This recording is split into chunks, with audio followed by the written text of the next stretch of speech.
Hello everyone, स्वागत है आप सभी साथियों का टीचर्स अचीवर्स परिवार में। साथियों, 23 नवंबर को आपका एग्ज़ाम होता है चंडीगढ़ एसएससी टीजीटी का। और उसमें से हमने जो कराया, आज का जो सेशन रहेगा ये आपका उसी से कह सकते हैं एनालिसिस रहेगा कि हमने जो जितना कराया उसमें से क्या कुछ फंसा। सारी चीज़ें विद प्रूफ आपको दिखाऊंगा यहाँ पर। और आप देखोगे कि हाँ, टीचर्स अचीवर्स ने, स्पेशली मैं अपने सब्जेक्ट की बात करूंगा पॉलिटिकल साइंस के बारे में, है ना। पॉलिटिकल साइंस से आपके कितने क्वेश्चंस फंसे हैं वो आप विद प्रूफ देखेंगे यहाँ पर। सारी चीज़ें बताऊंगा, ए टू जेड आपको सब कुछ पता चल जाएगा कि आखिर टीचर्स अचीवर्स ने क्या किया है इस एग्जाम के अंतर्गत। देखो, ये आपका चंडीगढ़ बैच था, चंडीगढ़ एसएससी टीजीटी का नियुक्ति बैच था, जहां पर आपका general paper plus SST combo था। और ये इस बैच के अंतर्गत हमने जो क्लासेस कराई, उस क्लासेस में से आपको कितना देखने को मिला आपकी परीक्षा के दौरान, वो सारी चीज़ें डिस्कस करेंगे। बट उससे पहले मैं आपको एक चीज़ बता दूं कि 2026 में आपकी रेगुलर वैकेंसी आने वाली है, ठीक है। और रेगुलर वैकेंसी आएंगी तो आपको तैयारी अभी से लगभग मानकर समझिए कि अभी से तैयार करना पड़ेगा आपको, क्योंकि सिलेबस बहुत ज़्यादा वास्ट है, इसका बड़ा है। और उसको एक लिमिटेड टाइम में कवर करना बहुत बड़ी चुनौती रहती है अपने आप में। अगर आप ये सोच रहे हो कि पहले वैकेंसी आएंगी फिर हम देखेंगे बाद में उसको कवर करेंगे, ऐसा बहुत मुश्किल हो पाएगा, क्योंकि उसके सिलेबस को कवर करना 2-3 महीने में बहुत ज़्यादा मुश्किल हो जाता है फिर। तो मैं आप लोगों से एक रिक्वेस्ट करूंगा, अगर आप रेगुलर एग्जाम की तैयारी कर रहे हैं इसके लिए, ठीक है, जो कि 2026 में आने वाली है, तो आप इस बैच को अभी भी ज्वाइन कर सकते हैं। ये बैच आपको इसके अंदर जो क्लासेस हैं वो रिकॉर्डेड सेक्शन में मिलेंगे, यहाँ पर पहला पॉइंट। दूसरा पॉइंट, जैसे ही आपका नोटिफिकेशन आता है उसकी कंटिन्यूस कह सकते हैं लाइव क्लासेस स्टार्ट हो जाएंगी। तो जो कैंडिडेट अभी ज्वाइन करेंगे इसको, पहले वो रेगुलर कह सकते हैं रिकॉर्डेड क्लास को कवर कर लेंगे, और उसके बाद जो आपका बैच स्टार्ट होगा, ये है ना, दोबारा से, तो फिर आप लोग क्या करोगे, आपको वो फ्री में सारी क्लासेस मिल जाएंगी जो अभी बैच को ज्वाइन कर लेंगे, राइट। यहाँ पर आगे बात करेंगे हम लोग। चलिए अब मैं सीधा पॉइंट पर लेकर चलता हूं। और आपने अगर पेपर देखा है आपका परसों का 23 नवंबर का, तो यहाँ पर मैं इसके अंतर्गत आप देखोगे कौन कौन सी चीज़ें आपके लिए हमने कराई हैं और कौन कौन सी चीज़ें आपको देखने को मिली हैं। सबसे पहले आप देखो, मैं अपनी बात कर रहा हूँ पॉल साइंस के बारे में, ठीक है। पॉल साइंस के क्वेश्चंस को मैं लेकर आया हूँ, यहाँ पर सारी चीजें देख लेना। यहाँ बोला गया है, पहला प्रश्न देखो आप लोग, यहाँ पर सर्वोच्च न्यायालय का एक न्यायाधीश डैश को संबोधित पत्र लिखकर अपने पद को इस्तीफा दे सकता है, किसको पत्र वो लिखेगा। अब यहाँ पर एक देखो, यहाँ पर जो सेकंड वाला पॉइंट दे रखा है, ये कह सकते हैं एप्लीकेशन की क्लास का, है ना, स्क्रीनशॉट है। यह राष्ट्रपति को लिखित पत्र दे सकता है, यानी कि यहाँ पर क्या आएगा, प्रेसिडेंट आ जाएगा, यानी कि ऑप्शन नंबर आपका फर्स्ट हो जाएगा इसका आंसर, जो कि आपको एज इट इज कराया था फैक्चुअल इन्फॉर्मेशन के अंतर्गत, ठीक है, सॉरी थ्योरी इन्फॉर्मेशन के अंतर्गत जो आपके पॉइंट्स बने उसमें। अगला रहेगा आपका यहाँ पर, भारत के संविधान का कौन सा ऐसा अनुच्छेद है जाति और पंथ के आधार पर कोई भेदभाव नहीं करता है, जाति और पंथ के आधार पर। अब यहाँ पर क्या बोला गया है, आप देखो आर्टिकल नंबर 15, यहाँ पर ये जो बोला गया है, राज्य व्यवस्था धर्म, मूलवंश, जाति, लिंग और जन्म स्थान के आधार पर भेदभाव को निषेध करने की बात करता है। यानी कि यहाँ पर बात कर रहा है आपका आर्टिकल नंबर 15 के बारे में, जो कि आपका डायरेक्टली आपके एप्लीकेशन की क्लास से लिया गया है, ठीक है, स्क्रीनशॉट है ये, वहीं से लिया गया है। उसके बाद आप बात करोगे यहाँ पर कौन सा ऐसा अनुच्छेद है जो सर्वोच्च न्यायालय को मौलिक अधिकारों के परिवर्तन हेतु रिट जारी करने की पावर देता है। हालांकि ये जो टॉपिक है मैंने आपको वाईटी की यूट्यूब की क्लास में भी करवाया था, बट आपको मैं एप्लीकेशन की क्लास में भी करवाया था कि भैया आर्टिकल नंबर 31 जो होता है, यहाँ पर लिखा हुआ है कि आर्टिकल नंबर 31 सुप्रीम कोर्ट को पावर देता है कि भैया रिट जारी करने की पावर देता है, जिसको हमने बोला था कॉन्स्टिट्यूशनल रेमेडीज है, जिसको बाबा साहब के द्वारा कह सकते संविधान का हार्ट एंड सोल भी बोला गया था इस आर्टिकल को, ये भी बताया था। साथ में हमने बताया था भैया 226 जो होता है आपका हाई कोर्ट के पास पावर होती है आपके यहाँ पर रिट जारी करने की। रिट 5 प्रकार की होती है, वो भी हमने आपको अच्छे से करा दिया था, ठीक है। अब यहाँ पर ये वाला जो सवाल है ना, ये आपका कॉमन सेंस वाला सवाल है, अगर आप करोगे। हालांकि ये सवाल आपका इकोनॉमी से है। और एक चीज मैं बताऊं आपको, इकोनॉमी के वाले सर भी अपना डेटा कलेक्ट कर रहे हैं, थोड़ा बाहर गए हुए हैं, तो अभी वो अपना डेटा कलेक्ट करके सिमिलर टाइप का एक सेशन आपके लिए लेकर आएंगे यहाँ पर, ठीक है। तो बेसिकली अगर बात करें तो पंचवर्षीय योजनाओं की बात करें, जो योजना आयोग था आपका 2012 से, कह सकते हैं योजना आयोग 2015 में एंड कर दिया जाता है, नीति आयोग लिया जाता है वहां पर। तो लास्ट जो सेशन रहा था वो आपका यहां पर रहा था। अगला रहेगा टॉपिक आपका, सर्वोच्च न्यायालय या उच्च न्यायालय से न्यायाधीश को हटाने की प्रक्रिया क्या कही जाती है। अब यहां पर देख लो एक तरीके से कि भैया अगर हमें सर्वोच्च न्यायालय का या उच्च न्यायालय का अगर न्यायाधीश को हटाना है, तो यहां पर क्या है, एक महाभियोग जैसी प्रक्रिया, जैसे राष्ट्रपति को हटाया जाता है अंडर आर्टिकल नंबर 61 के तहत, उसी तरीके से आपका ये प्रोसीजर रहता है। सारा प्रोसीजर मैंने बताया था यहां पर कि भैया सुप्रीम कोर्ट के जज को हटाना है तो किस तरीके से हटाना है। यहां पर जैसे आपका लोकसभा है, राज्यसभा है, और यहाँ पर 2/3 और 50 प्लस 50% प्लस 1 होना चाहिए, तब जाकर ये आपका बनेगा यहाँ पर इस तरीके से। और सिमिलरली टॉपिक यहाँ पर देखा है आपको, इम्पीचमेंट, संसद की सिफारिश पर राष्ट्रपति द्वारा उसे पद से हटाया जाता है। तो किसके द्वारा हटाया जाता है यहाँ पर? महाभियोग प्रोसेस के द्वारा इसको हटाया जाता है। तो ये चीज आपको डायरेक्टली आपको पेड क्लास से देखने को मिल जाती है। अगला प्रश्न रहेगा आपका यहाँ पर, भारत सरकार के प्रथम विधि अधिकारी। ये बहुत बार मैंने सवाल कराया आपको, कह सकते हैं यूट्यूब पर जो प्रैक्टिस सेशन चलता है, आर्टिकल नंबर आपका 76, जिसके अंतर्गत बोला गया है कि भैया अटॉर्नी जनरल ऑफ इंडिया के बारे में हम लोग बात करते हैं। यहाँ पर यही चीज बोली गई है भैया, अटॉर्नी जनरल ऑफ इंडिया जो होता है यहाँ पर आर्टिकल नंबर 76 के तहत भारत का महान्यायवादी के पद का सृजन, और महान्यायवादी भारत सरकार का सर्वोच्च विधिक अधिकारी होता है। यही पूछा है कि भैया प्रथम विधिक अधिकारी कौन होता है यहाँ पर, तो ये हो जाएगा article number 76, attorney general of India हो जाएगा राइट आंसर। ठीक है, सरकार का विधिक सलाहकार, देखो यहाँ पर भी क्या बोला गया है ना, एक ऑप्शन भी दिया था आपको यहाँ पर, और उसी तरीके से आपसे डायरेक्टली सवाल बन गया यहाँ पर। और मलक्का जलडमरू मध्य, ये किसके बीच है? ये मैंने आपको लास्ट का जो कह सकते हैं महातांडव सीरीज थी, उसमें जो लास्ट क्लास हुई है 7th क्लास देख लेना, उसमें 18वां प्रश्न आपको कराया है। यहाँ पर मैं एक स्लिप भी लेकर आया था जिसमें 8-10 आपके कह सकते हैं वाटर स्टेट को मैंने कराया था। आप बोल रहे थे कि भैया देख के करा रहे हो, मैंने कोई दिक्कत नहीं है, देख के कराओ, लेकिन इंपॉर्टेंट है। तो वहां से डायरेक्टली आपको ये सवाल मिला है आपका यहाँ पर, अंडमान व निकोबार, सॉरी अंडमान समुद्र और दक्षिण चीन सागर का ये रहेगा यहाँ पर। ठीक है, मलेशिया और इंडोनेशिया ये रहेगा यहाँ पर, राइट आंसर हो जाएगा। राइट, इंपॉर्टेंट है, ये याद रखना, इसके बारे में बोला भी था मैंने। आगे बात करेंगे हम लोग यहाँ पर इसके बारे में। यहाँ पूछा गया है कौन सा अनुच्छेद ऐसा है जो राज्य के नीति निर्देशक सिद्धांत अंतर्राष्ट्रीय शांति और सुरक्षा को बढ़ावा देता है या संबंधित है। अब यहाँ पर ना देखो, हालांकि मैं सारे आर्टिकल नहीं लिखे थे यहाँ पर, मैं आपको बोलता गया था कि कौन कौन से आर्टिकल इंपॉर्टेंट है डीपीएसपी के अंतर्गत। डीपीएसपी में हमने बताया था आपके लिए इंपॉर्टेंट आर्टिकल्स ये रहेगा आपका आर्टिकल नंबर 38, 39 का क्लॉज डी भी बताया था, जिसमें बोला गया था भैया समान कार्य के लिए समान वेतन मिलेगा, चाहे वो महिला हो या पुरुष हो।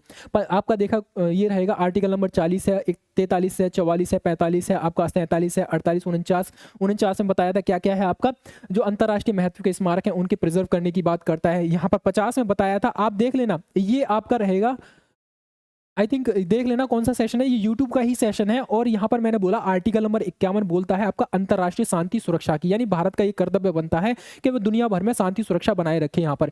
इसी तरीके का ये सेम आर्टिकल आपको यहाँ पूछा गया है और जिसके बारे में बात करता है आर्टिकल नंबर 51, जो कि भारत का कर्तव्य बनता है कि भैया डीपीएसपी के अंतर्गत कि भारत जो है अंतर्राष्ट्रीय शांति सुरक्षा बनाने के लिए उसको बढ़ावा देगा। सिंपल सी बात ये थी। और इंपॉर्टेंट आर्टिकल्स में ये सारे आर्टिकल्स मैंने कराई थी, 45वां करा दिया था, 48 का क्लॉज 1 भी कराया, देखो आप वहाँ पर 39वां भी करा दिया आपको वहाँ पर, तो यहाँ पर 51वां भी कराया था। ये यूट्यूब की क्लास का आपने डायरेक्टली क्वेश्चन यहाँ से बन गया है। ठीक है, और ये आपका हिस्ट्री का सवाल है और इंपॉर्टेंट है, आपको वैसे भी पता होगा भाई रेगुलेटिंग एक्ट यहाँ पर कौन था जब आपका वायसराय था। ठीक है, इसी तरीके का कंटेंट हम लोग इस बैच में भी प्रोवाइड करा रहे हैं। जो आपका केवीएस एनवीएस परीक्षा होने वाली है आपकी 10 और 11 जनवरी को, हर टीचर अपने आप का कह सकते हैं बेस्ट देने का प्रयास कर रहा है। टियर 1 को हम लोग टारगेट कर रहे हैं, ये आपका सिलेक्शन बैच है। सेम कंटेंट आपका सिलेबस बेस्ड, पैटर्न बेस्ड, आपका पैटर्न और कह सकते हैं आपके पीवाईक्यूज बेस्ड, आपका पूरा का पूरा डेटा हम लोग कवर करा रहे हैं यहाँ पर। और याद रखना ये बैच के अंतर्गत भी हम लोग सिमिलर टाइप का रिजल्ट आपको देंगे जरूर, इससे भी बेटर करने का प्रयास करेंगे। और आपको पता है कि भैया आपका टियर 1 नॉन टीचिंग और टीचिंग दोनों के लिए ही सेम एक ही एग्जाम होगा। तो अभी ये बैच है, अभी ज्वाइन कर लीजिए इसको 499 में, ये सारी फैसिलिटीज आपको देखने को मिल जाएंगी। किसी भी प्रकार की कोई भी क्वेरी है तो आप इस नंबर पे, नंबर नहीं है चलो मैं लिख देता हूं यहाँ पर, 7217246711, ठीक है, 7217246711, इस नंबर पे आप कांटेक्ट करके इस बैच के रिगार्डिंग या किसी भी बैच के रिगार्डिंग, अगर आप टीचिंग परीक्षा की तैयारी कर रहे हो किसी के भी, ठीक है, तो आप किसी भी बैच के रिगार्डिंग इस नंबर पे इंफॉर्मेशन प्राप्त कर सकते हो। चलिए आगे बढ़ते हैं हम लोग। कितने क्वेश्चन फंसे हैं देख रहे हैं आप लोग, यहाँ तक अभी तक कितने क्वेश्चन फंसे हैं? यहाँ इस तरीके से देखोगे तो ये प्रश्न देखो यहाँ पर कितने क्वेश्चंस फंसे हैं डायरेक्टली और डायरेक्टली क्लास से फंसे हैं। ठीक है, ऐसा नहीं है कि कॉमन सेंस वैसे वाले क्वेश्चंस हो यहाँ पर। अब देखो यहाँ पर क्या बोला गया, किस भारतीय अर्थशास्त्री ने, देखो थोड़ा सा ना ब्लर हो रखा है, जिसने भी कह सकते हैं कैंडिडेट ने ये भेजा है हमको, तो कैमरा ठीक नहीं था शायद उनका, तो थोड़ा सा ब्लर हो गया है। यहाँ बोला गया है कि किस भारतीय अर्थशास्त्री ने भारत में गरीबी रेखा की अवधारणा को परिभाषित किया था। यहाँ पर मनमोहन सिंह है, यहाँ पर ये रहेंगे आपके ML पता नहीं क्या लिखा है ना, जो भी लिखा है मुझे पता नहीं है, ठीक है। अमर्त्य सेन हो जाएगा और दादा भाई नौरोजी।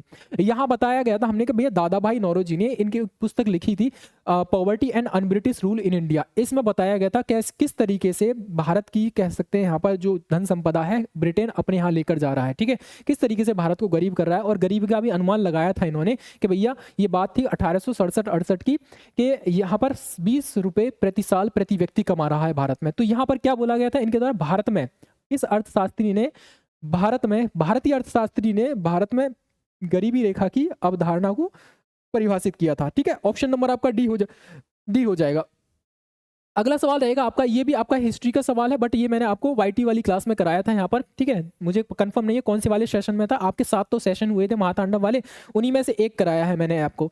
यहाँ बोला गया भारत छोड़ो आंदोलन के समय संबंध के बारे में आपको बताना है। भारत कैसे आंदोलन का मुकाबला करने के लिए यहाँ पर ऑपरेशन 0 आवर चलाया गया था। अब देखो यहाँ पर क्या लिखा गया है, ऑपरेशन 0 आवर रात को 12 बजे चलाया गया था यहाँ पर, ठीक है। जिसके तहत क्या था आपका कि भाई जितने भी प्रोमिनेंट लीडर हैं उनको जेल में बंद किया गया था, ठीक है। तो ये था आपका स्टेटमेंट एक, तो सही हो जाएगा। दूसरा क्या है यहाँ पर, आंदोलन को, ये जो आंदोलन है आपका अगस्त आंदोलन के नाम से भी जाना जाता है। देखो यहाँ पर क्या बोला था, यहाँ पर 8 और 9 अगस्त की रात को स्टार्ट हो जाता है ये आपका आंदोलन, और 8 और 9 अगस्त की रात को ये ऑपरेशन चलाया जाता है, इसीलिए इसको अगस्त क्रांति या अगस्त आंदोलन के नाम से भी जाना जाता है। यानी डायरेक्टली आपको ये सवाल दोनों देखने को मिल जाएगा, दोनों के दोनों आपके सही हो जाएंगे।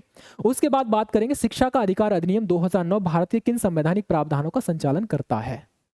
ये देखो भैया, शिक्षा का अधिकार अधिनियम ये 2000 कब लागू हुआ था, 1 अप्रैल 2010 को लागू हुआ था, और इसके अंतर्गत एक नया कह सकते हैं आर्टिकल जोड़ा गया था, आर्टिकल नंबर 21 का क्लॉज 1। क्या है, आर्टिकल 21 का क्लॉज 1 यहाँ पर दे रखा है, शिक्षा के अधिकार से रिलेटेड है यहाँ पर, ठीक है। सिंपल और डायरेक्टली सवाल आपको देखने को मिला है। अब यहाँ पर भी बोला गया है आपका आर्टिकल नंबर 21 का क्लॉज 1, देखो 86वां संविधान में संशोधन होता है, और इसके तहत क्या होता है आपका यहाँ पर राइट टू एजुकेशन को यहाँ पर आर्टिकल नंबर 21 को क्लॉज 1 में रखा जाता है। यानी डायरेक्टली आपको सवाल देखने को मिल रहा है यहाँ पर। उसी तरीके से देखोगे कि संविधान में मौलिक कर्तव्यों का परिचय डैश द्वारा किया गया है।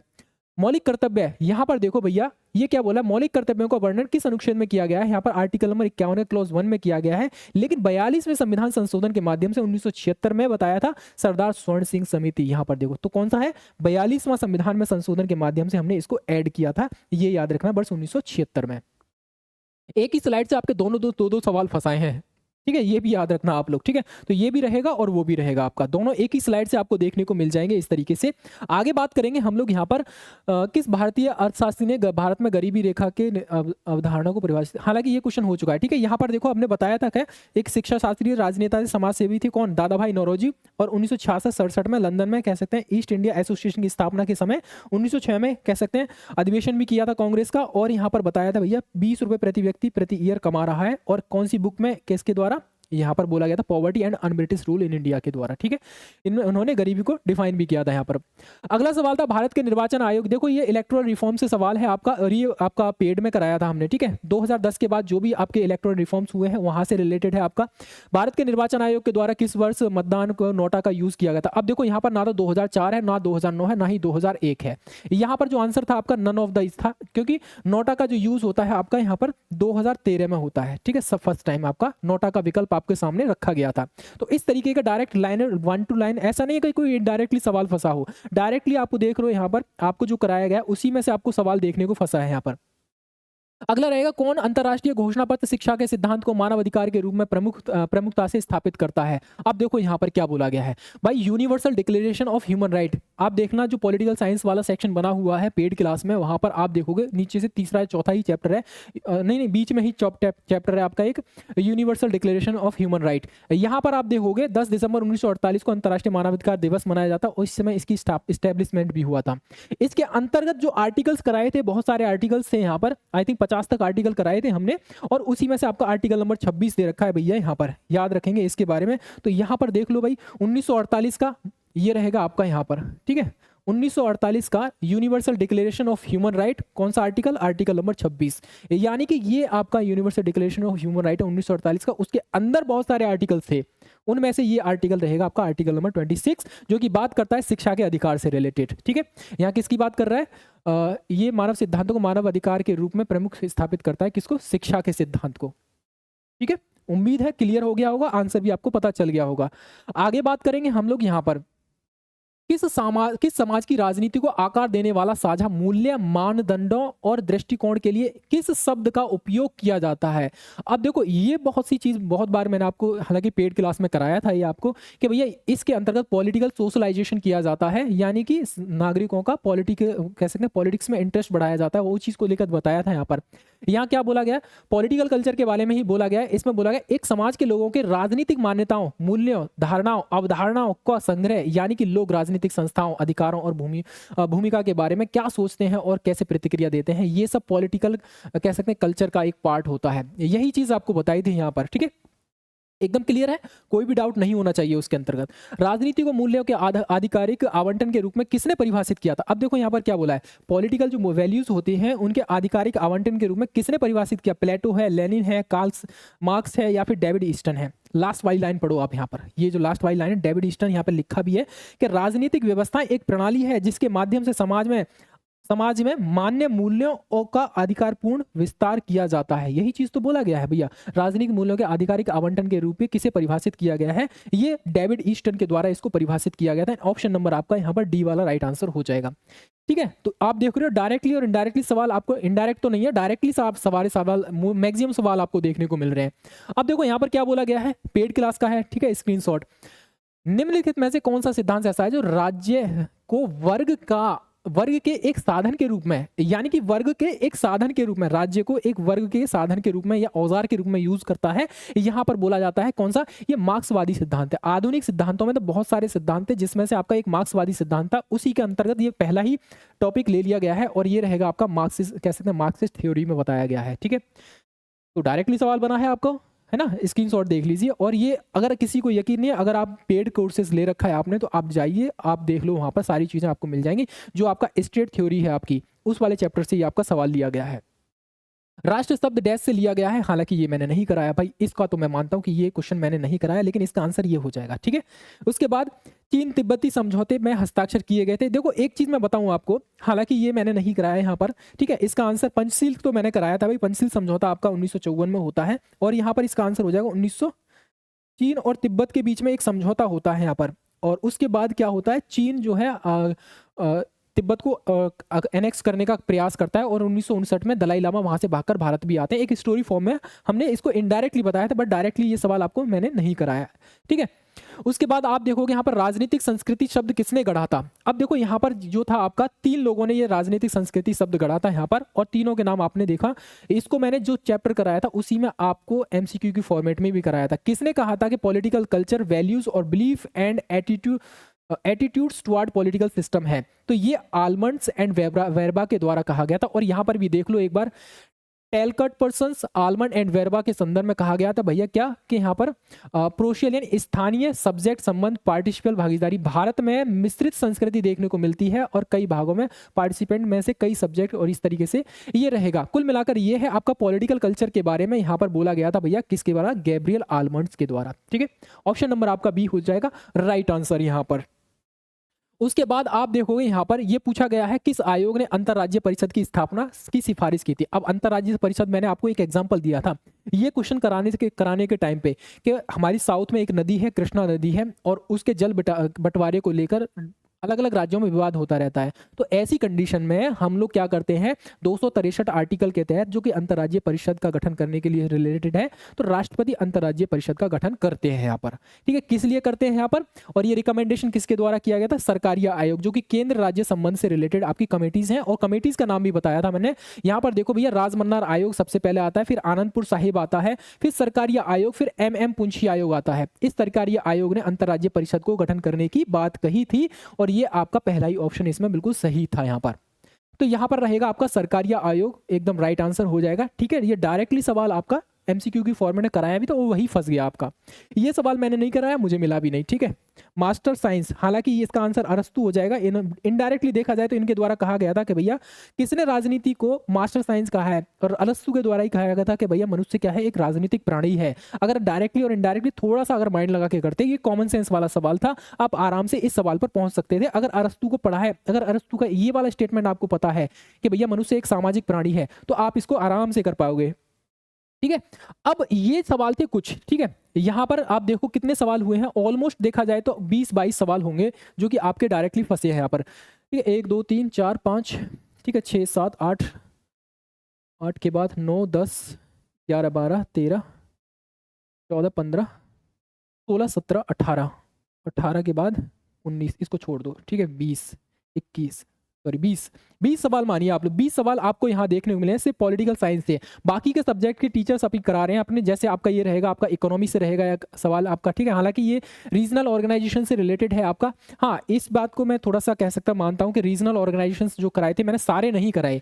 आपके सिलेबस में दे रखा था, ब्रिक्स दे रखा था, सार्क दे रखा था, आशियान दे रखा था, इन सबको मैंने अच्छे से कराया, आपने देखा भी होगा। बट यहाँ पर आईएमएफ से पूछ लिया क्वेश्चन, यहाँ पर देखो आईएमएफ की स्टैब्लिशमेंट कब हुआ था, यहाँ पर ये मैंने नहीं कराए। ये आपको आई थिंक हिस्ट्री में कराए गए होंगे या फिर इकोनॉमिक्स वाले टॉपिक्स में कराए गए होंगे यहाँ पर, ठीक है। इसी तरीके से आपका ये आपको मैंने नहीं कराया था यहाँ पर। उसके बाद आप देखोगे, हाँ, ये वाला जो इंपॉर्टेंट आर्टिकल है, मुझे इसका अफसोस रहेगा कि भाई मैंने आपको नहीं कराया। इसमें बोला गया संसद सदस्य की अयोग्यता से रिलेटेड ये नहीं कराया मैंने आपको, ठीक है। बाकी संयुक्त राष्ट्र का प्रयोग कब किया गया था ये आप देख लोगे यहाँ पर, ठीक है, नहीं हुआ। बाकी कॉमन सेंस वाला सवाल है आपका, हालांकि उसमें मिलेगा आपको, इकोनॉमिक्स वाले टॉपिक में मिलेगा। मैंने आपको केवल देखो, मैंने आपको ये सारे वो टॉपिक कराए हैं जो आपको यहाँ पर पॉलिटिकल साइंस से रिलेटेड है, ठीक है। पॉलिटिकल साइंस वाले टॉपिक ही कराए हैं मैंने। और अब बाकी आपके जो कह सकते हैं टीचर हैं, रामेन सर ने कराए हैं, बाकी हिस्ट्री पॉलिटी ज्योग्राफी वगैरह, पॉलिटी मैंने कराया, बाकी सारी चीज़ें तो मैंने अपने सब्जेक्ट का आपको दिखा दिया है। कितने क्वेश्चन फंसे हैं, ऑलमोस्ट 20 क्वेश्चन से भी ज़्यादा आपको देखने को मिलेंगे। अगर इनडायरेक्टली कहेंगे तो 20 से ज़्यादा रहेंगे, और डायरेक्टली कहोगे तो 20 क्वेश्चन आपको देखने को मिल जाएंगे यहाँ पर। कितने में से 25 क्वेश्चन, ऑलमोस्ट 25 क्वेश्चंस थे, 25 में से आपको ये क्वेश्चंस देखने को मिलेंगे यहाँ पर, ठीक है। बाकी ये कॉमन सेंस वाला क्वेश्चन था भाई, सिंपल सी बात है। आप देखो यूरोपियन यूनियन क्या है भाई, एक कुछ देशों का ग्रुप है आपका। ब्रिक्स भी क्या है, कुछ ब्रिक्स भी कुछ 10-11 देशों का ग्रुप है यहाँ पर। सार्क भी क्या है, सार्क भी अपना ग्रुप देश है यहाँ पर। लेकिन आईएमएफ क्या है, आईएमएफ क्या है, इंटरनेशनल मॉनेटरी फंड, ये आपका कोई यहाँ पर क्षेत्रीय ब्लॉक नहीं है, ये चीज़ याद रखना, ये बिल्कुल डिफरेंट है, ठीक है। तो आप यहाँ से कॉमन सेंस का अंदाजा लगा सकते हो, ठीक है। इसके बाद आप देखो, जो कंटेंट हमने कराया है वैसा ही और उससे ज़्यादा बेहतरीन कंटेंट हम लोग करा रहे हैं केबीएस वाली, एनवीएस वाली परीक्षा में, ठीक है, मतलब क्लासेस में करा रहे हैं। तो अगर आप भी तैयारी कर रहे हैं केबीएस एनवीएस परीक्षा की, चाहे वो आपका टीचिंग हो, नॉन टीचिंग हो, तो टीयर 1 तो सबका सेम ही है। टीयर 1 आपका सबका सेम है, चाहे आप टीचिंग के लिए कर रहे हो या नॉन टीचिंग के लिए कर रहे हो। तो आप लोग इस बैच को, सिलेक्शन बैच को ज्वाइन कर लीजिए, अभी ज्वाइन कर लीजिए, और ये आपको जस्ट 499 में मिल जाएगा अभी। और इसके अंतर्गत ये सारी फीचर्स मिलेंगे आपको। नंबर मैंने आपको स्टार्टिंग में बता दिया था यहाँ पर भाई, नंबर है हमारा 7217246711 पर, आप इस पर कॉन्टैक्ट कर सकते हो, ठीक है। 46711, इस नंबर पे कांटेक्ट करके आप कोई भी बैच के बारे में जानकारी आप लोग ले सकते हो, ठीक है। चलिए, इसके अलावा अगर आप जो है रेगुलर एग्जाम जो आने वाला है 2026 में वैकेंसी आएंगे आपकी रेगुलर एग्जाम्स की, तो आप इस बैच को अभी ज्वाइन करना चाहो अभी ज्वाइन कर लीजिए। अभी आपको रिकॉर्डेड क्लासेस मिलेंगी, जैसे ही आपका नोटिफिकेशन आउट हो जाता है तुरंत एक नया बैच इसी का लॉन्च कर देंगे, और वो लॉन्च करेंगे मतलब जारी हो जाए, चालू हो जाएंगी क्लासेस। और ये क्लासेस आप सभी को बिल्कुल फ्री मिलेंगी, जो भी कैंडिडेट अभी ज्वाइन करेंगे इस बैच को, ठीक है, उनको वो क्लासेस बिल्कुल फ्री मिल जाएगी। हो सकता है बाद में उस बैच का प्राइस बढ़ जाए, हमारा वो उद्देश्य नहीं है, बट हमारा उद्देश्य ये है कि आपको 2-3 महीने का ही समय मिलता है, और 2-3 महीने में इतना बड़ा सिलेबस को कवर कराना बड़ा मुश्किल हो जाता है। तो इसीलिए मैं कह रहा हूँ आपको, जो क्लासेस के अंतर्गत पढ़ी हैं उसको आप कर लेंगे, रिकॉर्डेड कर सेक्शन में देख लेंगे, और जब लाइव क्लासेस चलेंगे तो वो सारी चीज़ें आपको बिल्कुल फ्री में मिल जाएंगी। इसीलिए आप चाहें तो इसको अभी ज्वाइन कर सकते हो, ठीक है। और देखो, यहाँ पर जो भी डेटा था आपको बताया गया, ठीक है, क्या क्या फंसा हमारी क्लास से, ठीक है। हमारी क्लास मतलब मेरी जो क्लास थी आपकी पॉलिटी एंड कॉन्स्टिट्यूशन वाली, ठीक है, यहाँ से जो भी था सिर्फ एक सब्जेक्ट का डेटा मैंने आपको दिया है जो मैं कराता हूँ अपना, बाकी का डेटा सर कलेक्ट कर रहे हैं, और अभी कलेक्ट करने के बाद आपको सेशन मिल जाएगा, ठीक है। चलिए, पहली बार आए हो चैनल पर सब्सक्राइब जरूर कर लेना, और बैच से जरूर जुड़ जाना आप लोग, ठीक है। Tata, bye bye.